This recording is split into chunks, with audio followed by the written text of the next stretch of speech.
Hey everyone, Joe here. In this episode, Frank and I had the honor of chatting with Frank Franzese, principal of Frank Franzese Company, and an amazing leader with more than 30 years of experience in information technology and communications. During our talk, we discussed the importance of challenges and adversity to the development of leadership, leadership styles, and tips on shepherding teams through crisis. Enjoy!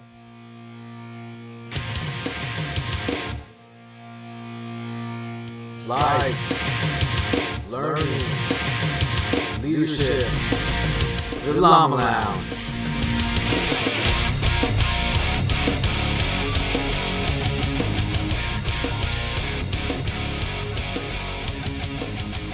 Hey, what's up, Llama listeners? This is Frankie Z, welcoming you to the Llama Lounge podcast, where we talk about all things life, learning, and leadership.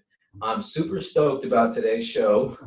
We got a favorite guest of mine. But I don't want to get too far into the intro before I say what's up to my boy Joey B. What's up, man? How you doing? I'm doing well. How you doing, bro? I'm doing all right, man. You know, I'm doing this podcast from San Antonio, and I'll tell you what, the jet lag is brutal.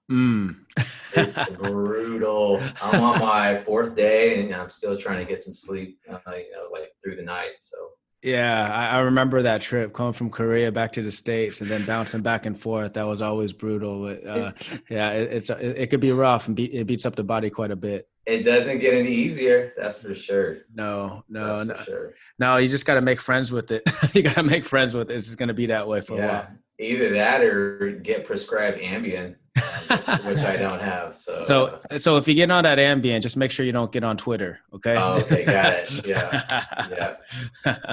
All right, so hey, let's get right into it. Let's jump into today's show. Like I said, I'm super excited about our guest today. He's a good friend, personal mentor of mine. Currently, he's the principal of Frank Franzese Company, Frank Franzese Company. Throughout his 30-year career, Frank has held multiple executive-level positions, serving in roles such as President of Information Technology, Transport and Telecom Solutions at Dobson Technologies.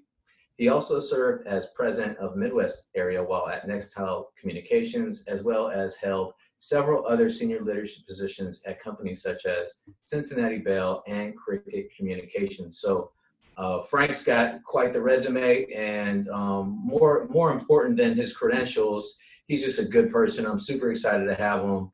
Frank, welcome to the show. Hey, thank you, guys. I appreciate it. I'm honored to be here. Now, let me ask, have you ever done a podcast before? I have not. Well, okay, cool. Yeah, I have not. We're going to be his first. Hey, we're breaking new ground here. Yes. Breaking new ground. Yeah. So a little quick story about how me and Frank met. I'm sitting, I started to attend when I was stationed at Tinker Air Force Base. I started to attend Oklahoma City University. Shout out to Oklahoma City University. That's a great school. For any of you that live in Oklahoma, I highly recommend their business program. And so Frank just happened to be a consultant. What was the role? What was your role that they gave you, Frank? So I'm on the advisory, the Dean's Advisory Board for the Minders School. And so I had a goal of always wanting to get back in front of a classroom. So previously I actually had a training and development company. I really enjoyed not only learning, obviously that's what leads you toward that, right? But when I decided to start this training and development company, I just loved working with people and developing people and, giving them an opportunity to grow and find insight and those kinds of things. One of my personal goals was to get involved with a university, and my feeling, it actually stemmed from really a need that I felt was in the marketplace, where I was having trouble really recruiting directly out of college or out of business school. And so I had this thought that, if business schools could bring some of the hard skills, right, that you need in sales roles in particular into their university, that they would be much more sought after. And so I went on a small road trip and I started to talk to people. Well, I met I met the Dean Agee from Oklahoma City University and his staff, Mike Williams and Bob Greavy in particular, and we start talking about these concepts and so forth. And as it turns out, they were doing a lot of it. The dean asked me to be on his advisory board. I asked whether or not I could get back in front of a classroom. And there's actually an interesting concept pairing somebody with practical experience with the academics. And you can teach the academics, and then from a practical perspective, I try to add some insight in terms of how that lives in the workplace. And so that's what we've been doing. I've done it for 4 semesters now. I'm planning to do it next semester as well. It's going really, really well. And as Frank said, Oklahoma City University is doing some great things. Yeah, yeah. And I've never experienced that. As a military member for the last 20 plus years, I've been a student for majority of those years, just because life in the military, you're on the road a lot. So that means it just takes a lot longer to get your credentials and your degrees. And I've never experienced a classroom where we've had to been able to reach out and directly talk to someone and say, how do these principles really line up with what's happening in the business sector? Man, I wish we would have had that in high school, honestly. Because how many times you ask that question, like, why are we learning this? And does it really matter in real life? Mm-hmm. I was like, man, so maybe that's a good idea. We should start that in high school. So anyway, so Frank, let's maybe kind of give the listeners a little bit of background about how you started and then to kind of where you're at today. Okay. Yeah, sure. So I actually came up into corporate America through really the sales and marketing track. I started selling cell phones on the streets in Hoboken and Jersey City, New Jersey. That's a good visual there. Yeah, and at the time, we mostly were out pounding the pavement and just meeting with people. And it turned out I was very, very successful in that role. After that, I was promoted into a sales management role, and so started to learn a lot of the managerial skills associated, with selling and managing salespeople. From there, I had multiple sales managers reporting to me as a director. And from there, I became vice president of sales, and then ultimately wound up in a president role. Well, actually jumped over, started my own company. When I was thinking about that, right, what I was thinking about was, what have I done really, really well during my career? And the one thing I did was really train and develop people. And really, in a sales management role, right, any leadership role, a lot of it is about development, and much of it is about development, or should be. Became a very successful sales manager, became a very successful director, moved into vice president roles, and then ultimately wound up in a president role at Nextel Communications.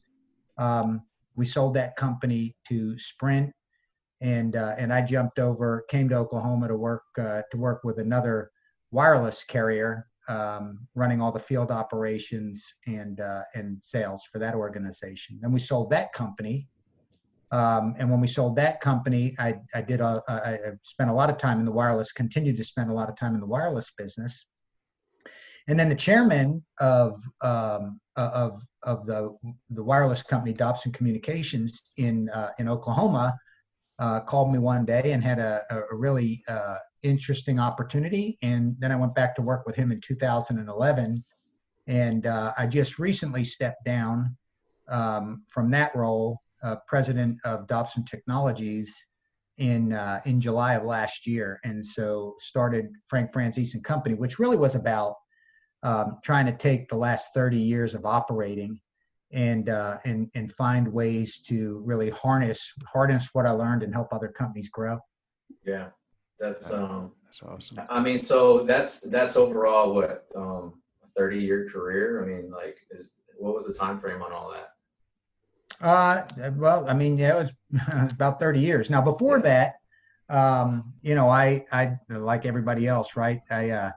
I've worked in trucking and rigging companies. I've worked in county mosquito commissions and Nice. everything. So The character building ones. yeah, the character Yeah. building ones. Yeah. Right. Oh yeah, we all need that. I think mine was Wendy's, so working the grill. So. But I would tell you the lion's share of my career has been in technology and mostly wireless technology.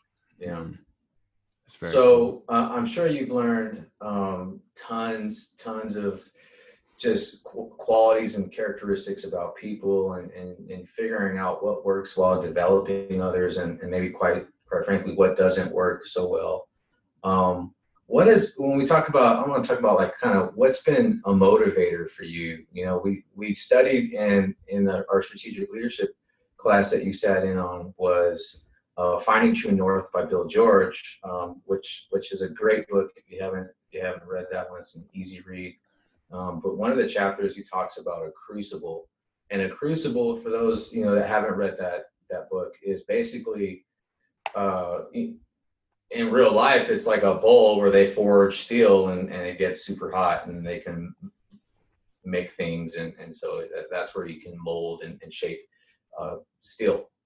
But when we're using it in the terms that we're using it, is what are been some things in your life that you've been able to, you can call like, this has been your crucible. This has been where you've been able to find who you are and what motivates you to kind of, step forward every day.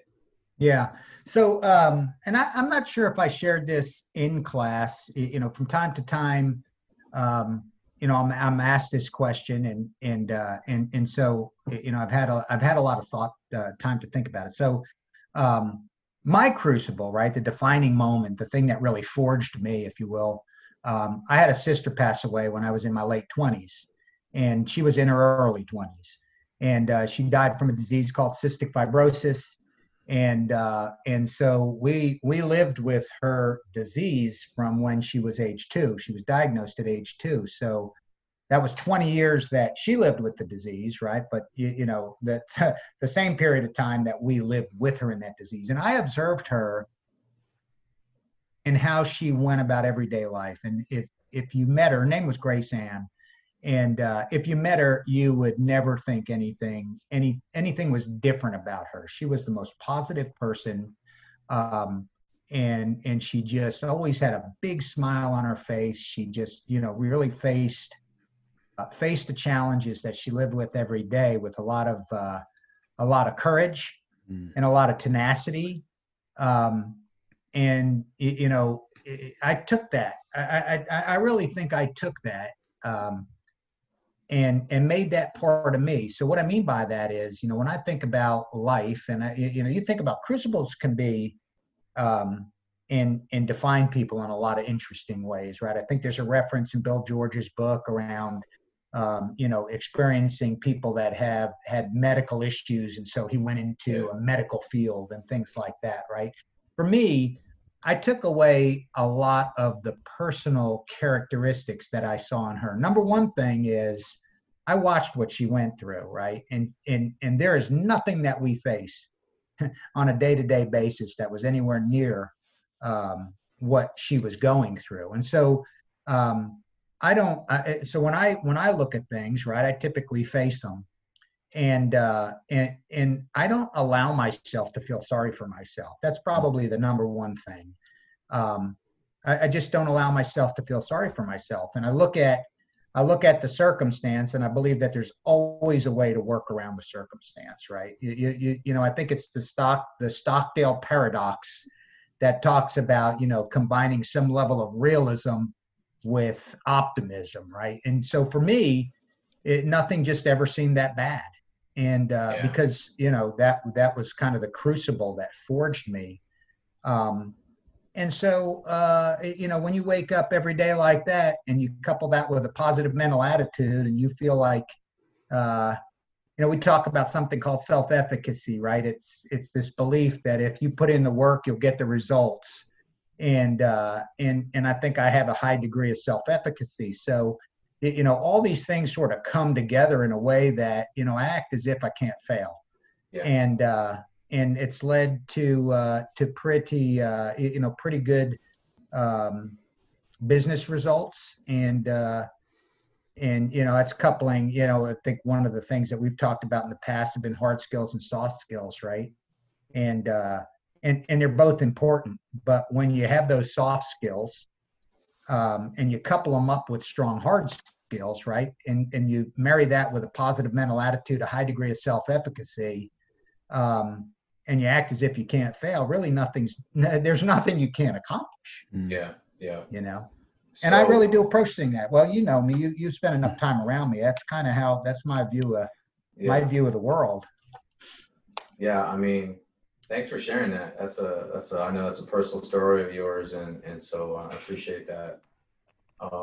That's a good segue when we talk about, hard skills and soft skills.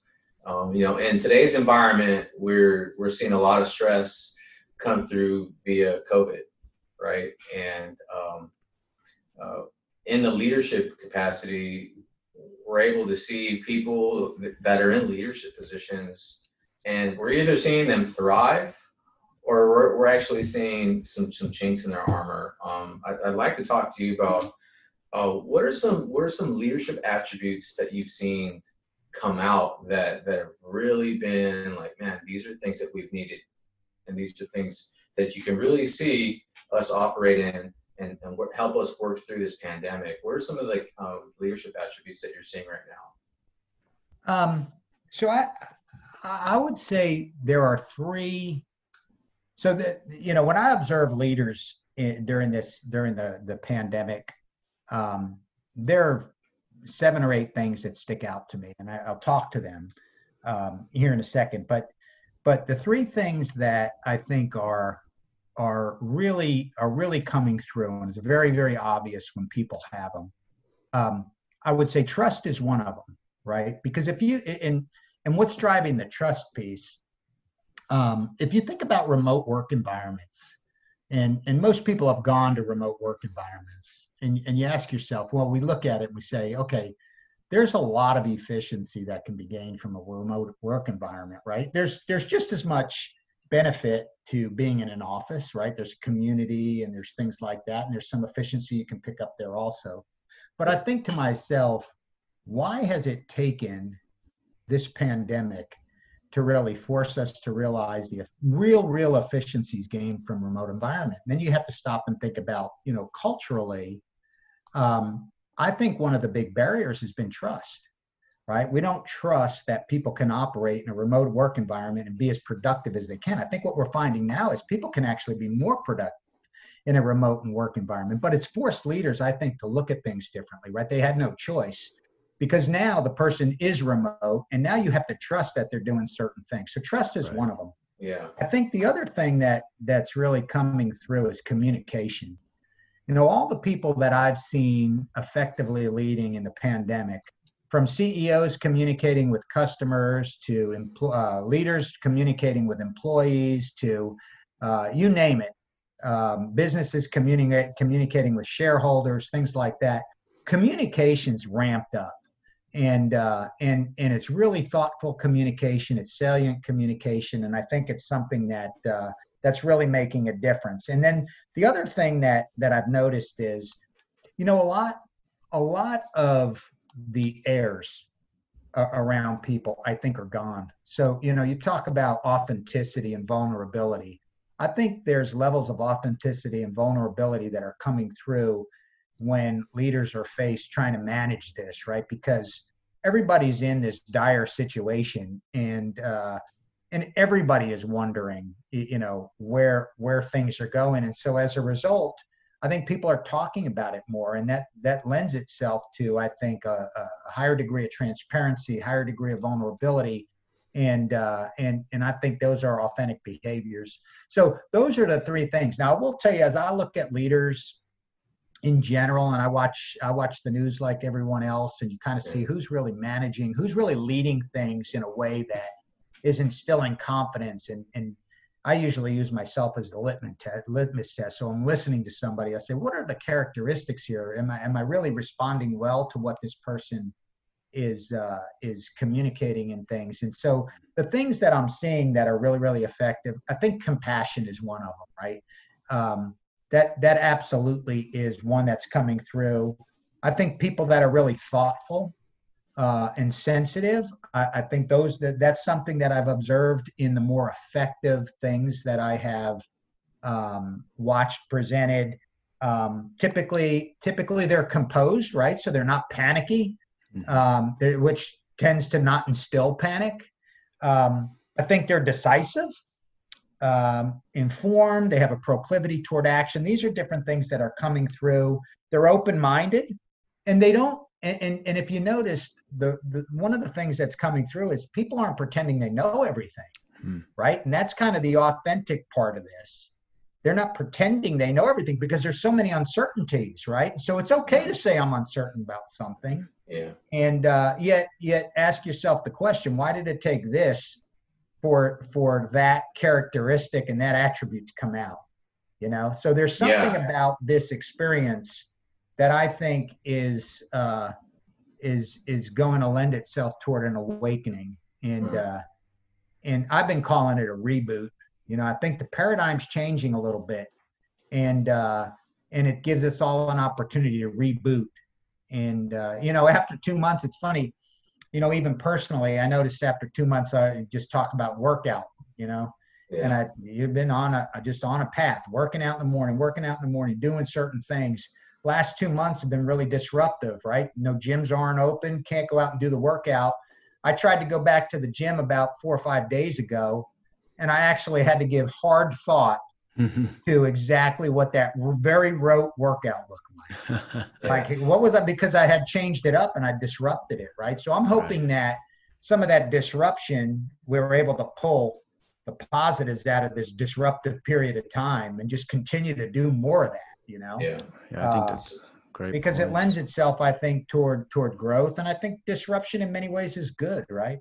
The other couple would have been, you know, communication I mentioned, and an engagement. There's a level of engagement, I think, now that I'm seeing from the real effective, what I'd call real effective leaders, that you just I hadn't seen in the past. So yeah, those are some of the observations. But you know, trust, communications, and that authenticity, /vulnerability piece, I think is coming through as well. Yeah, that's a great point. Yeah, so a lot of good points there, and I think that, like, what to your point when you're talking about the trust and communications and all that stuff, I remember I heard something not too long ago, and somebody said, "Hey, your employees that aren't being effective at teleworking, it's not because they're teleworking, it's because they probably weren't that effective even when they were at work." Right? I mean, it's probably just bringing more to light, you know, and in the leadership perspectives too, like you said, like we're probably seeing more of the reality, right? But it was hidden a little bit when there was no COVID pandemic response, you know, where this disruption happened. So I think that's a lot of great points there. Yeah. One of the pieces I've been hearing a lot lately is vulnerability.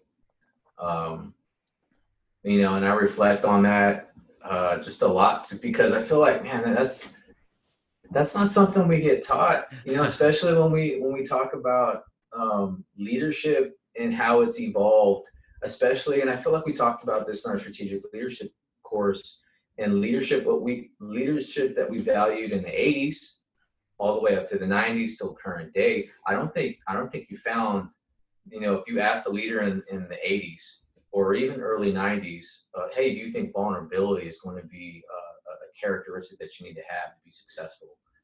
And I don't think the answer is yes. Like, why do you think that's changed? Like, can you put your finger on that? Because I think people respond to, well, I would say this, right? Vulnerability is a key aspect of authenticity, right? It really takes you talking about being vulnerable, opening up, sharing, and things like that. I think culturally things are starting to shift a little bit. But if you think back, right, information was always power, and still is in many ways. But if I have information and I don't share it, then I'm theoretically more powerful, right? when the reality really is, and I think it's taken us a while to see this, is I'm actually more powerful if I share it, and I can embrace a team and I can empower a team to take that information and do even greater things with it, right? So I think it's taken a while to get to a spot where if you're being your authentic self, if you're being vulnerable, and these words are now starting to become, I think, buzzwords, in leadership. And it's like, what does that really mean? What it means to me is just be who you are, right? Stop trying to pretend.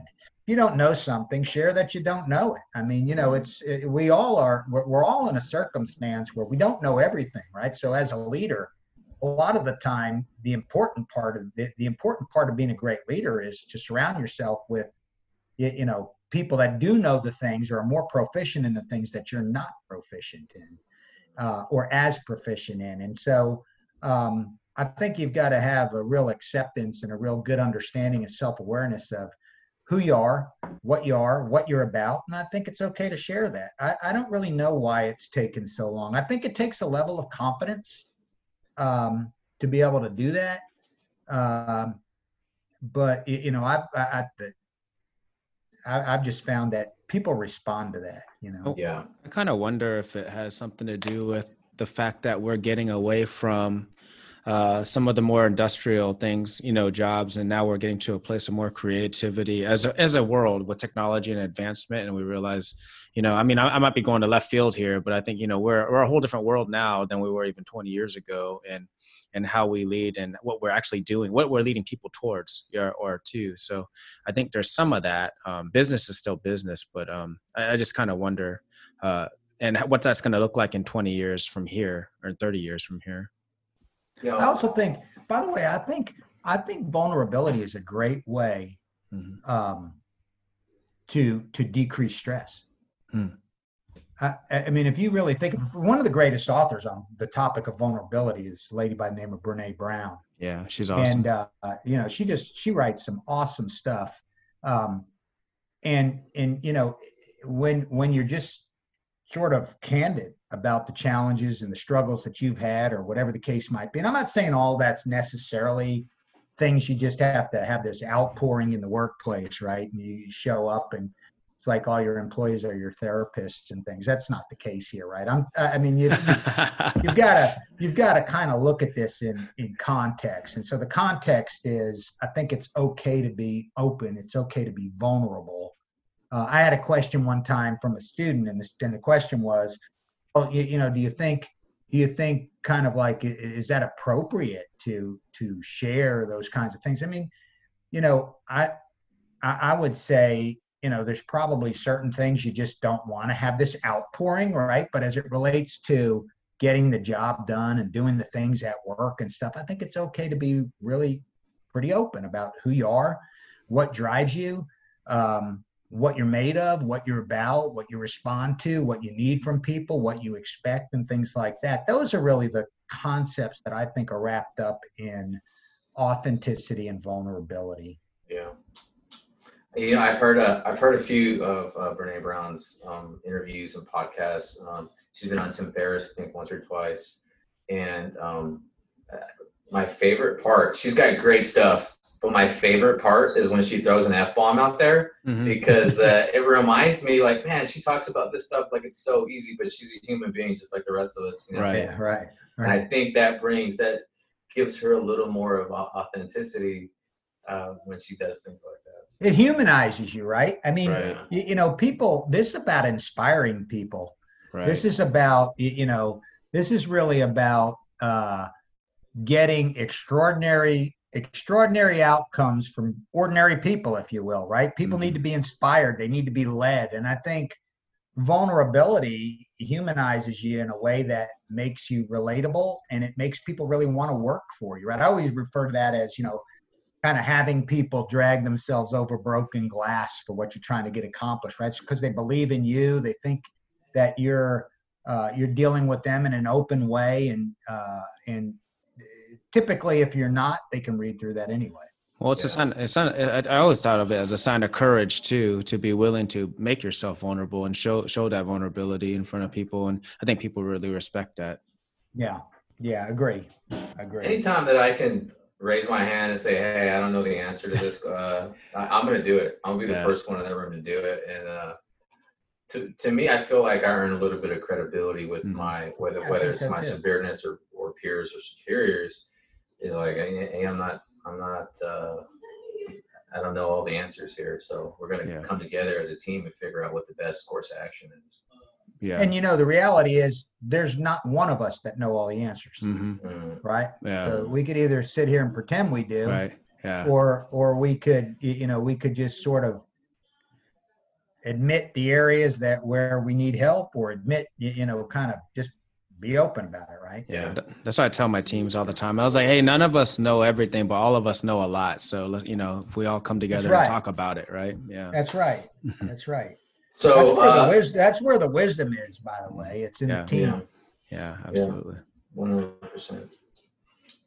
Another term that I've heard a lot, and we're kind of touching on it a little bit, is the new normal, or some folks would say the new abnormal. And Frank, me and you talked about it on the phone the other day, and you kind of gave me some insight of what you think that is. Can you kind of tell the listeners a little bit about that conversation? Yeah. So I think, and I heard the new abnormal as well. It was Simon Sinek that I heard it from, and it was kind of an interesting insight there. But I think the story's yet to be written on what is the new normal, right? But I think it's safe to say that whatever the new normal is, it's abnormal if you use the old normal as kind of like, the measuring stick. Mm-hmm. So I do think it's a reboot. My word here in talking about this is balance. It's really all about balance. So and I see it on the professional side and I see it on the personal side. So I'll take the professional side first. And we talked about it a little bit already with regard to remote work. And technology in the workplace, right? I mean, the video platforms are just blowing up, and everybody's going to video conferencing and these types of things. Personally, in my business, I hadn't used video conferencing much. And so when no one wanted to meet personally, and it wasn't, necessarily, in line with what the CDC was saying, so we went to video conference as well. And I've got to believe everybody's experiencing the same thing, which is video conferencing has awakened a giant here, because I am very much more efficient with video conferencing than I was in terms of trying to do everything face to face. Now, does that mean that nothing is going to get done face to face in the future and everything's going to be video conferenced? No, not at all, right? But video conferencing will be a piece of how I do business going forward, right? So if you think about these extremes, one was no video conferencing. COVID says everything's video conferencing, right? I think I emerged from COVID with a blend, right? A balance. So the question's going to be, do I use a little more video conferencing than I did previously? Do I use where's that balance point? I'm hoping that's what this reboot represents. So you can also see it, that's a technology trend. But I think, there's a lot of things that are going to be, the story's going to be written on as a result of that also, which is, what kind of downstream impacts does that have on office space and commercial office space and things like that, right? Just take the nature of retail, right? If you think about retail for a moment, everything's really bricks and mortar. Yeah, it's been moving more online and things like that, but there have been businesses that haven't moved in that direction. During COVID, they were forced to move in that direction. So do they continue to do that? Do they cut it out entirely, go back to completely bricks and mortar? My sense is that there's going to be a balance in this reboot where they start to incorporate more digital marketing, more e-commerce, more online, things like that. I think business continuity planning is going to be an area that's going to blow up as well. If you think about the people that went into 2 months ago. And if you were to query them and ask, hey, what's the quality, or how complete is your business continuity plan? I think people thought largely that they had continuity plans, right? Yeah. Many of the continuity plans didn't have anything about pandemic. Some of the continuity plans had stuff about pandemic, but it's not complete enough. And so there's this scramble, right? All of a sudden, everybody's trying to figure out how to get to a remote work environment, systems, access, all these kinds of things. So I think we're going to emerge from this maybe more prepared for future crises. So that's an area I believe is going to come up. I think when you start to think about bandwidth and fiber and things like that, particularly in rural markets, I think that was already accelerating. But I believe what we're going to start to see there as well is even a faster acceleration to getting broadband out into more rural markets and things like that. So on the technology side, I think those are things that I'm seeing, that I'm hearing. But I also think that there's going to be, I'm hoping there's the same on the personal side. So the personal ahas for me have been, I'll start with one that it astounded me. And that is how unsanitary ordinary life was prior to COVID. Yeah. So, when I think about the fact that I pull into a gas station, I gas my truck, I go into the store, I touch the handle, I touch everything in there, touch my money, touch everything, and get back into the truck, and I never use, well, I actually periodically use it, right? But not to the extent I'm using. Huh? Sometimes you didn't have it. Sometimes you don't have it. Next thing you know, you're scratching your face. Think about airplanes, right? I mean, you pull down that airline table, next thing you know, you're eating the cookies or whatever they give you and touching it. I mean, it almost can get gross if you start to think about how unsanitary things were. So my sense is that people are going to perk their ears, right? Do they go back? Do they continue the practices that we've had, during the last 2 months? No, probably not. Do they bring with them into the new abnormal their personal hygiene and disinfecting and all these kinds of things? Yeah, probably. I'm hoping so, right? So if you think about that, think about how many families you've passed that set up cones and are playing dodgeball, kickball, whatever the case might be, right? That's been lost largely, I think, and refound, right? So I'm hoping that that's another thing that we strike a balance point, right? Take some of the good from this experience and bring it into the new abnormal. Think about eating out. I mean, families that eat out 3, 4, 5 times a week. We were one of them. Now, making dinner is, kind of like an event. Yeah. And it's, it's pretty interesting. I love it. It's really, excited by that. So do I never, after all this, never cook at home again or can go right back? No, probably not, right? Hit the balance point. So I think this is going to be a lot about balance when people start pulling from, from kind of lessons learned. Now, over time, it may find its way back, maybe to where it was, but maybe not, right? Who knows that, So I saw a statistic that said, and this was back to pre-May 1st, right? So May 1st was sort of the date in many states that, things were going to resume. And the statistic was 20% of people automatically go back to exactly what they were doing. 10% of the people will never go back to what they were doing. And 70% of the people were going to be in this wait and see category, right? Which is kind of like, let me see. I think that 70% is, are going to be the ones that really balance out and try to figure out, hey, some of this is going to carry in, as they tried to lead their way through, whether they're leading a business or leading a family, right? So, that's what I believe.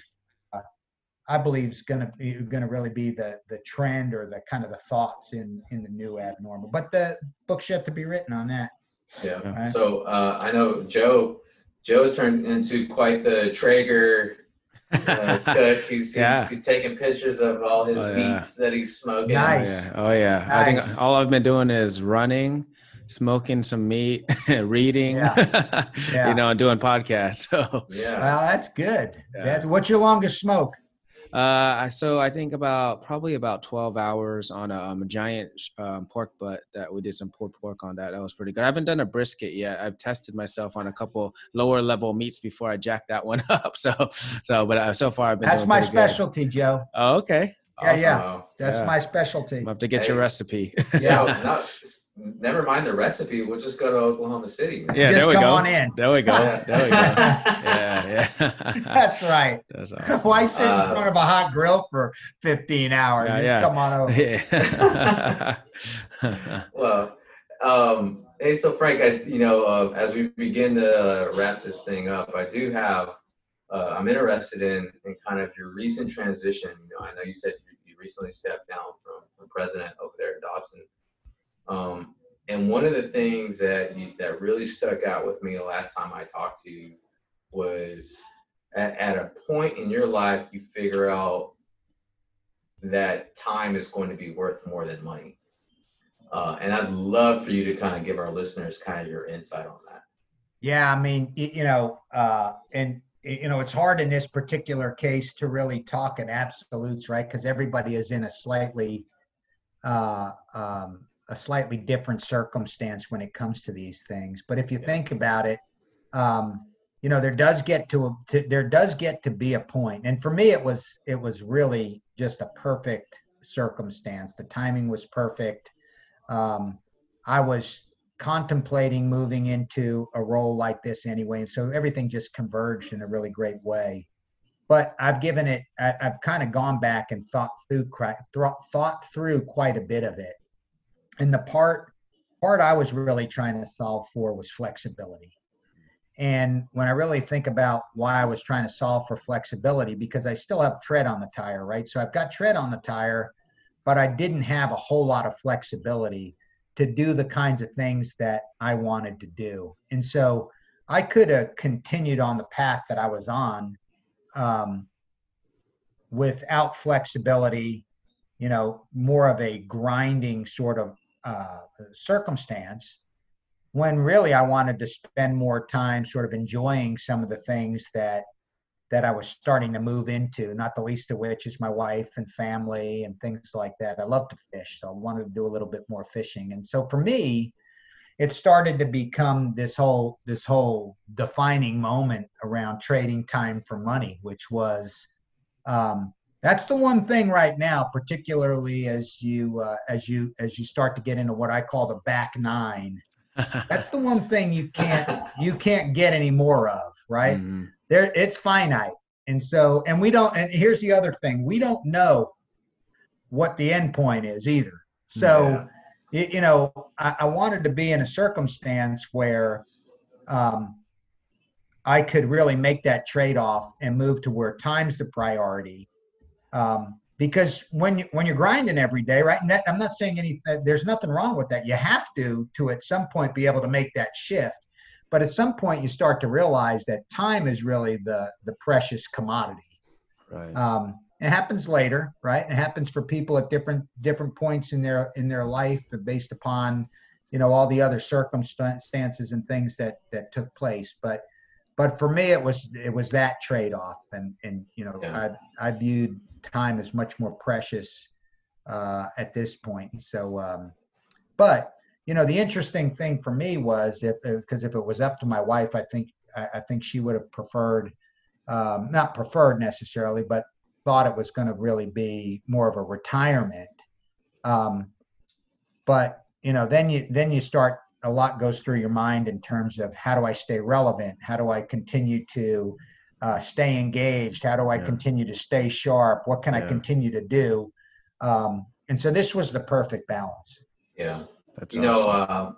I was reading, I'm reading a book, 4 Hour Work Week by Tim Ferriss, and he talks about right.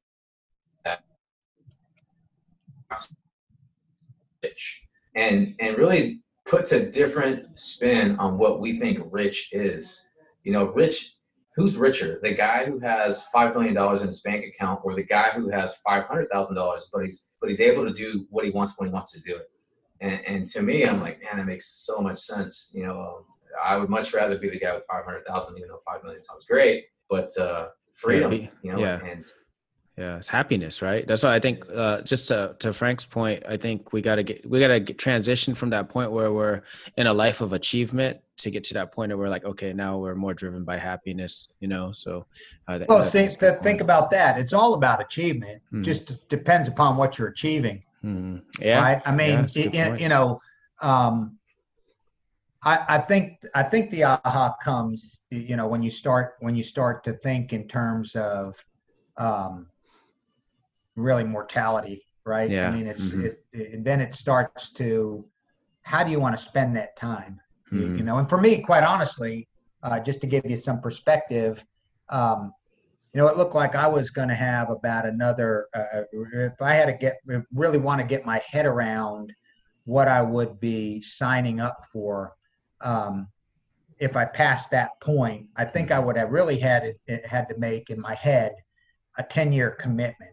Hmm. And in 10 years, that's not necessarily where I saw, that's not how I saw me wanting to spend the next 10 years necessarily. Right. Yeah.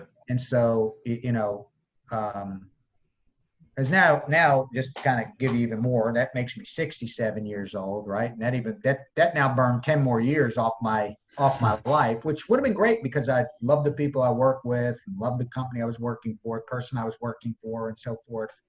Um, and it was a really very, very difficult decision. Took a lot of soul searching, but at the end of the day, personal happiness, flexibility, it won out. Yeah. Yeah, that's Yeah, awesome. yeah, Sweet. So so, awesome, Frank, man. We really appreciate you coming on. And we yeah, always, before we like fully wrap up, we want to usually end with these rapid fire questions yeah, that we hit everybody with. So you ready? We got a series of 4 yeah. questions. Go ahead. All right. First one, we kind of talked about it a little bit ago, and we know they're both important, but when it comes down to it, the question is simple: soft skills or hard skills? Which way do you Yeah. lean is most important? Okay. So balance, right? They're Mhm. both important. I go soft skills Mhm. largely because hard skills are learned. Yeah, that's awesome. It's a good answer. All right. This in the same vein, college or trade school? Another good one. Again, rapid fire, right? So Yeah. there's a whole lot more information that you don't know than you do know. Yeah. Um, I'd go with college only because that's what I'm familiar with, Hmm. right? I mean, not everybody's cut out for that, but that's directionally that's where I went, and so I guess that's what I know the most about. All right. Cool. And question number 3, what are you reading right now? I am reading Good to Great, Jim Collins. Awesome. But I will tell you that I took a lesson out of Frank Z's book, and I've got 3 books going on right now, and Okay. one of them is Jocko Willink, Oh, Extreme Ownership, extreme Yeah. ownership. Yeah, that's a and good book. and so that was a presentation that Frank did in our class, and so I picked that one up, and then I'm also reading a book called Getting Naked, and it's about customer relationships and again being vulnerable, being authentic, being sincere, and things like that. So. Oh, you should have just left that getting naked and let figure Yeah. out what everybody else is Let going the to figure it out on their listeners own. Let the figure that listeners figure it out. out on their own. That would have It's been by an author. I think his name is Patrick Lencioni Lencioni. or Lencioni. Yeah, Lencioni. Yeah, yeah. Lencioni. Great Yeah. Oh, you author. read it? Did you read it? I haven't read that one, but The Advantage and the 5 Dysfunctions of a Team, both also great books from. Okay. Yeah. Great stuff. Yeah. Awesome. Cool. So final question. Yeah. Surprising skill that you have. Yeah. So as excited as I was for this podcast, I woke up this morning and I actually am working on a welding project. Oh, okay. And I'm making a table for our little sitting area so that we could sit there and put some things on it and chips and dip and all that kind of stuff. So I'm making it out of cedar and I'm making it out of steel, 1.5 square tubing, 1.5 inch square tubing. And so yeah, that's what I would tell you. It's probably welding. Awesome. Wow, that's a legit skill right there. I know, right? Yeah, self-learned, by the way, self-learned. Yeah. You just got some obvious man if you points look at on any that. of my work. Get some extra man points. You're vulnerable and you're willing to do some welding. Wow. Where's Brene Brown? Let's get her sign you up. No, but that's I would say that's it's not terribly common. So yeah, you got a welder. Frank, we are out of time, but I'm sad about that, and I'd love to have you back on if you'd love to get back on. Yeah, I love what you guys are doing here. I think this is fantastic. I think it's such a service to your audience. I've enjoyed Joe getting to know you, Frank. Obviously, I've known, but anytime if there's anything that comes up, just let me know.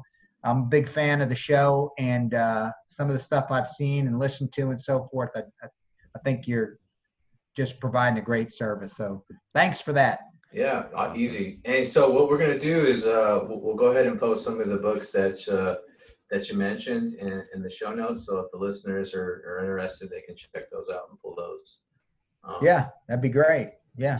Hey, by the way, I would say one other thing. Yeah. Because there is a book. There is a book. It's called Moments of Truth by a man by the name of Jan Carlson. And I actually think he used to be the CEO of SAS airline, if I'm not mistaken. But if you're interested in customer contact points and things like that, Moments of Truth, and that's one that I've read many, many years ago and just always stuck in my head as a good book. And and it could easily be something that you teach those concepts for sure. So awesome. Well, thanks for sharing that last minute. We'll definitely add it to the show notes. Anyways, hey, Llama listeners, thank you for being on this episode. We'll see you next time. Llama's out. Thank you.